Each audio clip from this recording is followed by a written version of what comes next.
What's up, everyone? Happy Monday. Welcome back. This is an interesting setup we have going on here. I'm at home. Jen, you are, I don't know where. You're in your car somewhere. I'm in Maine. Yep. All In my right. car. Yes. All right, cool. Driving. So we're trying to be efficient with time here. So we're doing a little remote podcasting. Today we're talking about tipping. You want to Yes. kick stuff off because I know this was your topic. You brought this up recently. Yeah. So I try to pull from day-to-day things that happen, whether it's in our salon or salons around, it doesn't matter. And this is one I just kind of had a revelation of even my own situation in the last year or so. And sort of the saltiness that comes around tipping and the way I feel as an industry, we rely on tips, and therefore that's why I think people discount services. I think they look as the tips as their income, and the services is kind of what they have to do. And if they feel uncomfortable, they're like, well, I'll just discount on a service because they're going to tip me. When it should be the complete opposite. Your services and the money you get from the services you provide should be the most important and hold the most value. And at the end of the service, you charge what you're supposed to, whatever you've set for your services that fit the mold of where you work. And then the tip becomes truly an appreciation, because there are people that maybe can only afford the price of the service. And if you price that correctly to make the amount of money you want, whether you look at it weekly, daily, monthly, or yearly, then they budget for that. And if they can tip you, great. And if they can't, that should be okay also. And if they can only tip you a small amount, that also should be okay, because they've paid for the services, and that's how you get paid. And I think if people start looking at the services being what their paycheck and how they live as how, that's the value, right? Not the tips. The tips should not be what you're living off of. There's my rant. Okay. Yeah. And No. I get Good. so irritated when people, and I see it all the time, even still in our salon at times, very, very little, because we price accordingly, but that people do get salty when they're like, oh, they only tipped me this much, or oh, they didn't. And I'm like, that should be something that you are thankful for, not salty about. I don't even care if it's the saltiness is always behind the client's back, so they don't know, but it should literally be something that you are just thankful for. Like when someone tips you, thank you. I just had a client in the other day, done her hair forever. She hasn't tipped me for a very, very, very long time. And when she was leaving, she's like, you know what? I want to leave you something. Thank you so much for going above and beyond today. And I was like, thank you so much, for taking care of me. And also, I think you and I were talking about it. That is some people's love language. Like some people, want to tip. That's how they feel gratitude towards you. And for some people, it's not a big deal. And that might not be the life they live. It doesn't matter. To me, I just want to service the people that want to sit in my chair and get paid for the services I do. And anything beyond that is just appreciated. Yeah. So I agree. I had one time quick story. I had a time where someone came in, they're a neighbor of ours, and oh, yes, I kind of brushed them off as they were trying. So I cut their son's hair, and I think it was not a last minute thing, but maybe they were going somewhere or something. It was kind of last minute. And I was like, yeah, just bring him in. I got you. And so I cut his son's hair. He tried to tip me, and I was like, no. We're neighbors. And I thought I was doing something nice. And then he insisted on tipping, and I insisted on, quote unquote, being the bigger person. And I was like, no, I'm not taking your money. And later on, you had told me that it kind of bugged him. His mom texted me because he was so upset. His mom? Yeah, or his wife. I think do you have the husband or the... Both, but yeah, it would have been his wife. Oh, so I yeah. was just confused. I'm like, Yeah, no, I wasn't arguing with a little kid. Yeah. So I brushed it off, and it bugged him because he was like, that's how I wanted to show my thankfulness. Right. And yep. So by refusing tips, because I know that's a hot thing in the industry, is everyone's yes. Tipping, refusing tips. I don't accept tips. Well, good for you. That's great. But some people like to give to other people. And by refusing them, you are taking away some of their joy. Correct. And I think that's something that goes back to a lot of people want everything to be about them, when in reality, it should be about the client. Yes. Every single time. Yeah, for sure. I think another thing as well is that you have to understand, and you have to like sort of dig in on like what value you bring to the table. And I'm not talking about, you know, when you see all these posts too, like, know your worth, like, that's so stupid. Oh, that's such a stupid thing to say, because what does it mean? What are you talking about? What metrics are you using? What worth? What are you basing that on? If you want to know your worth or charge your worth, babe, you need to look at the numbers of how much you need to make running that chair that you are behind. Then you actually know your worth and what to charge, which covers everything you need to do to operate daily, to cover expenses, everything else, and then make your money. But if you don't do any of that, you're never going to know your worth, and you're never going to charge your worth, babe. That's hilarious. So yeah, Sorry, had to. If you don't set up your business properly, if you don't figure out your numbers from the jump, there's really you're going to fall into like relying on tips, because you're probably off. Like, if I had to guess, a lot of people, especially those that go out on their own as independent stylists, if you're not figuring out what it costs you to provide a service, you're just guessing. And when you guess in business, until you have a lot of experience, like decades, I like, even still, I don't like guessing, but sometimes we do stuff by our gut. But we have decades of experience.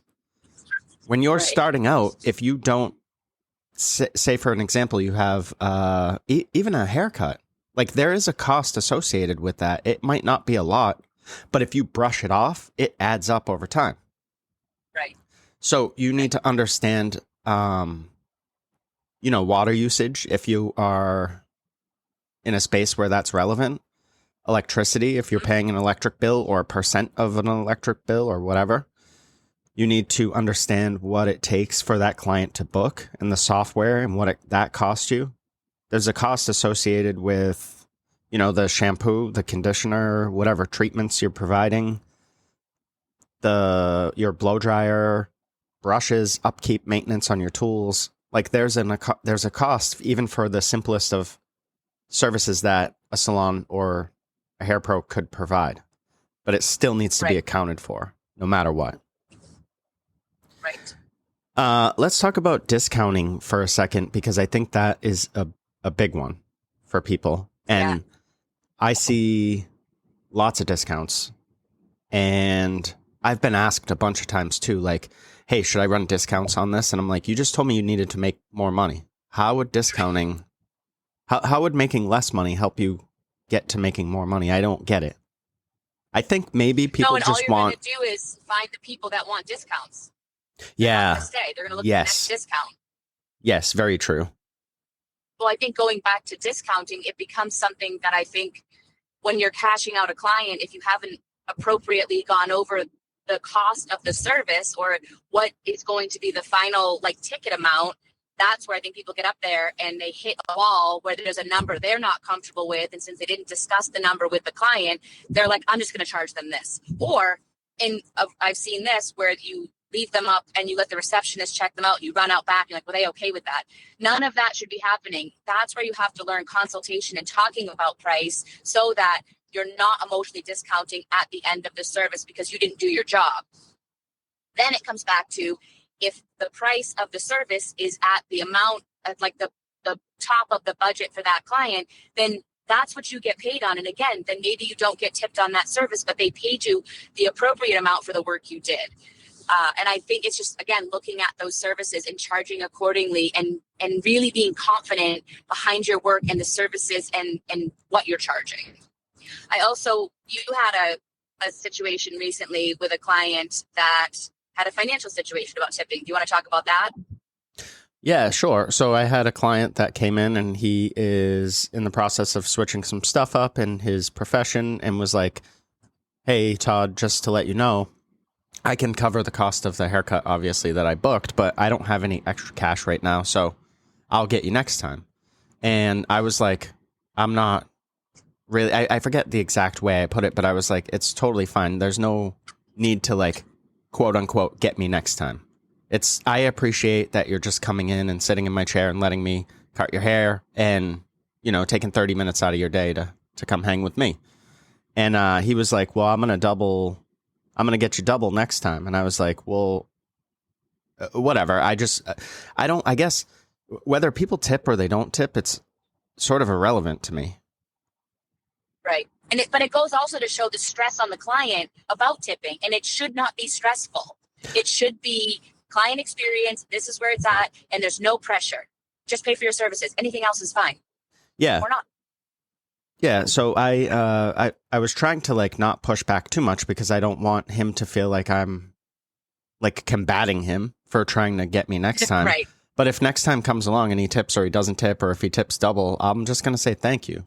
But I wanted to make it clear that I'm not expecting that. Like, you don't owe me in like retribution. You don't owe me anything from the past. Like, it is what it is. You paid for your service. I cut your hair. That's that. Like, it's totally cool, you know? Again, I've learned from the past that I'm not going to push back. So if he comes in and he wants to double tip me, you know, quote unquote, because a tip is a tip. I don't even look at really the amount that somebody gives. It just is what it is. And I know you notice, obviously I notice the amounts, but I really try to go through and look at it as no matter what it is, like if it's $5 or $25 or whatever, like sometimes people tip the cost of a haircut and it confuses me, but I just say thank you, you know? Yeah. So. Well, and the value is really in that client coming back. Like that's the win. Yeah, I like the clients. So it's a win that they're coming in. That's what I tell them too. Like I don't expect tips. I don't need tips. I'm not saying I don't need money. I'm not sitting here being like, you know what I mean? I'm so wealthy. Like, I don't need your money. Well, again, you're not relying on the tips to be your income, right? You're not basing your financial decisions off, well, if I get this much tips, I can do this. You know, my service, if I book out this much for my services, then this is my paycheck. Yeah. So I had in my notes too that you had said something about gratuity free versus tip included. Oh, yeah. Do you want to touch on that and refresh my memory? Because I remember talking about this, but I don't remember the specifics. I'm not sure. I think it's just that you see a lot of buzzwords through social media, you know, and it is like either gratuity free or tip included, and, you know, sort of the difference, I guess, of that. Right. I think I look at like a salon like ours. I wouldn't say it's like we have tippy up front. So I look at it, to me, I would define gratuity free as kind of that, what we're saying here, like booking your service and paying for your service is what we're looking for. If you tip on top of that, cool, no pressure, no harm, no foul, what you decide to either make that amount or not. I see people that have tip included. I think it gets confusing because I've had people say things to me for different things with tip included, like, well, why should you pick how much I tip or don't tip you? Like, I don't think as a client's perspective, they love that verbiage because it's almost like you're telling them how much to tip them. So instead of just pricing your services correctly and telling them the price. Correct. Yeah. Yes. Gotcha. Yes. Yep. That's sort of where I was going with that. Gotcha. And for people that aren't sure, if you're listening and you're like, what the heck is Tippy? So Tippy is a software company. Oh, sorry. No. It's fine. And, I'm just going to break it down because it holds a little bit of value here in this conversation. So Tippy is a software company that handles the tipping for your salon's staff. So what they do is they send you an iPad and a little square reader, and you can put that at your front desk. We have a podium, not really a front desk, so we have it set up there. And then when the person, it's a separate swipe, and when the person tips their service provider, their hairstylist or barber or whatever, esthetician, whatever they're tipping, that money is then directly sent to the service provider. So the business is sort of hands off with that. And it's really great. And it's a nice, clean solution. And it actually passes off the service charge onto the client, which is what a lot of businesses do, but I feel like small businesses, you know, ones that are run by like just normal everyday people, are nervous to pass those costs along to the customer. But that's how business works. If I buy something, there's a cost associated with me acquiring that product. So when I sell it to you, I have to sell it to you for more than I paid for it. Makes sense? Or else there would be no value for me to provide that service. So we, at one point in our infinite wisdom, were like, we'll get rid of tippy so that people don't feel pressure to tip. We thought we were making a good decision, but what we were doing was we were creating a little bit of confusion for clients. And so after a while, clients were like, remember when you had that tipping thing over here, the little pig tippy thing? Can you just get that? And we were like, okay. So we brought tippy back on, and it's great because there's no pressure. We're not, people can choose to use it or not. And it's hands off for the business. So it goes, like I said already, it goes directly to the service provider. And it's just a great solution. It's something that you should look into if you haven't already and you have a business. I think it also provides the element of professional, where like we were running into when we had got rid of tippy, and people were like, you can, I don't even know them all, but like you can cash out, Venmo, do this, do that. And then there were clients that were like, is there an ATM around here so I can just go get cash?